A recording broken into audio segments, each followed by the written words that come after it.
Hello and welcome to a Scottish afternoon. It's about 4:15. The light is really poor, so I've got the indoor lighting on and it is probably going to look slightly strange, but that's why. And I'm talking to you about a little book haul, a little group of books that I got through diving into a secondhand bookshop recently. And that in turn came from my previous visit when there was a couple of books that kind of got away. And so today, glancing over here, I have got 7 books that I bought, which feels to me like quite a large haul, and then a box of postcards that arrived. So let's start off with the box of postcards. It just arrived today, so it's hot off the press. And it's Bill Cunningham's Details from the Street 100 Postcards. It's kind of styled a bit like a book, as you can see. And inside its photographs, he took pictures of people in New York who were wearing interesting or humorous, incredibly rich, or just interesting shapes or designs, or in slightly freakish weather conditions. I also see from now that I've got the postcards, and also dogs in various non-doggy apparel, shall we say. So there's 100 postcards. There's some in the back you can have a quick look at while I'm talking. And it's 50 postcards repeated twice.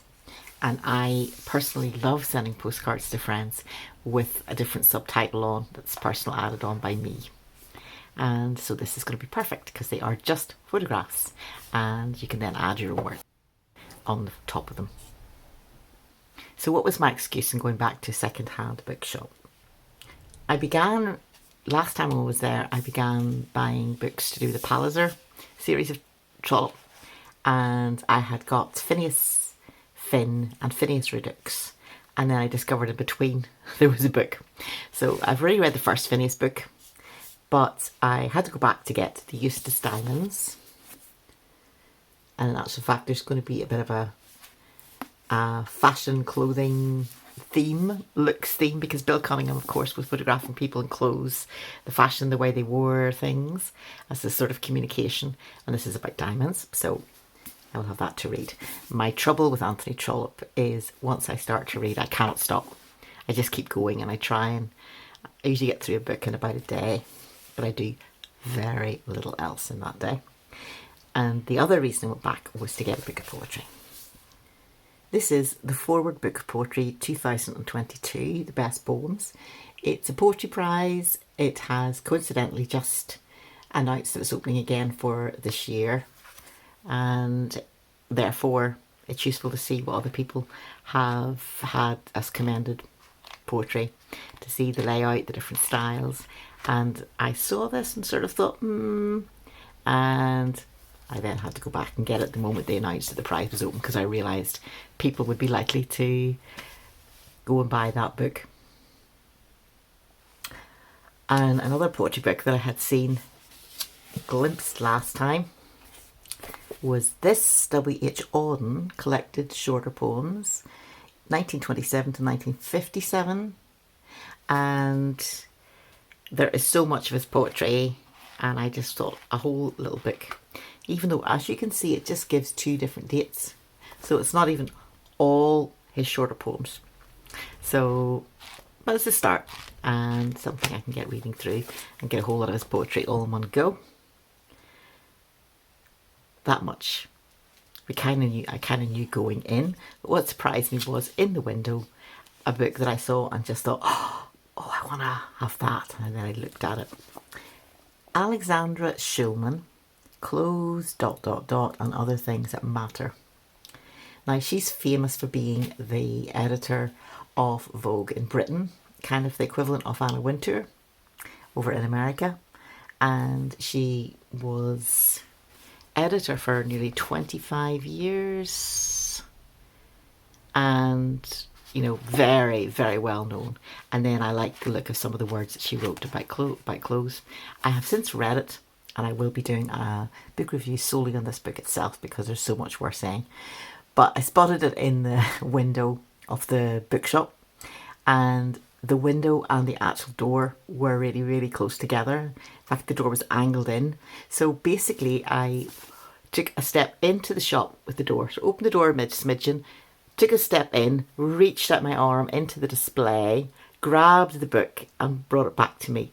And at this point, I'm sure there was someone in the shop who thought I was just going to grab the book and then turn around and walk out, because you could have done that.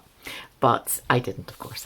I stayed, bought more, including this book, of which there will be another video. I got a very short little book. Kae Tempest on Connection. It's a famous poet, stand-up performance poet. It's a book all about being connected to other people, and it was so beautifully written. The way with words is just so beautiful, as you would expect from a professional writer. Now for two big books which are really reference, and I will just show them to you. This one was also on display inside the shop, which shows that display does actually matter.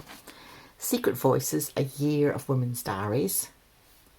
And what it is it's excerpts spread throughout the year, and on the date, the day and the month that they wrote their diary entry, it's brought to us, but they're a mixture of voices from across the years.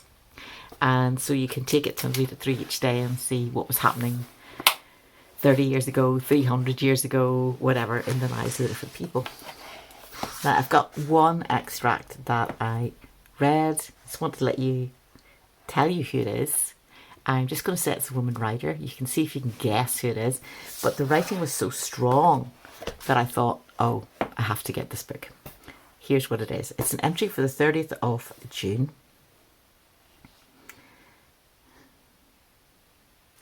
What would it be like to live in a world where it is always June? Would we get tired of it? I dare say we would, but just now I feel that I could stand a good deal of it if it were as charming as today. But that is the outside world. Inwardly, I have been as a ravening wolf. I had a white night, was speech marks last night. I don't often have them. I generally have a firm enough grip on myself to choke back all premonitory symptoms and go to sleep like a philosopher. But last night, somehow, the floods overwhelmed me. God's how I felt. I couldn't sleep. Didn't sleep until dawn. Every trouble I ever had came surging up with all its old bitterness, and all my little present day worries enlarged themselves to tenfold proportions and flew at my throat. Life seemed a horrible, cruel, starving thing, and I hated it and wished I were dead. I cried bitterly at sheer heart sickness and loneliness. Anything like that wrings the stamina out of me. I never can stop halfway in an emotion. I must sound the deeps every time, and sometimes they are like to drown me. I am 100 years older than I was yesterday. ... That was written in 1902 by a woman writer. Have you guessed her identity? And it's Ellen Montgomery, who's better known for Anne of Green Gables and lots of smiley, happy books about olden times long gone. But that's her writing in her diary, and I just thought, okay, I have to have the book. It wasn't terribly expensive, and I thought just to have sheer writing like that is worth it. And finally, and I hope I haven't traumatised you by what I just read, a dictionary. Chambers Dictionary of Science and Technology. Now, the reason for this is because I love the unusual language in it. I just am so fascinated by words at the moment as I'm writing. And there, of course, each area of life has their own sort of colourful language and way of describing things. And I just think they're so amazing. Let me see if I can find the one that just took my fancy. Yeah. Fish-bellied. Have you ever heard of that? It's a kind of steel girder with a convex lower edge. Of course you knew that. Or it can be a long straight edge, which are convex upward. Such a form results in greater resistance to bending. Fish-bellied. Isn't it just an amazing word? So, because I don't come from a scientific background, these are all incredibly exotic terms for me. And I got it for interest. And I shall be looking through it. So obviously not a book to review, but just to let you be aware of. So those are the books that I recently got, and I will be reviewing some of them in more detail because they're just sparking so many thoughts. I've just read the Alexandra Shulman book, and so many thoughts about fashion and clothes and communication. That's definitely going to be a little review. So that's what I've brought. I hope you've enjoyed seeing them, and some of them there will be more if they are good. Bye for now.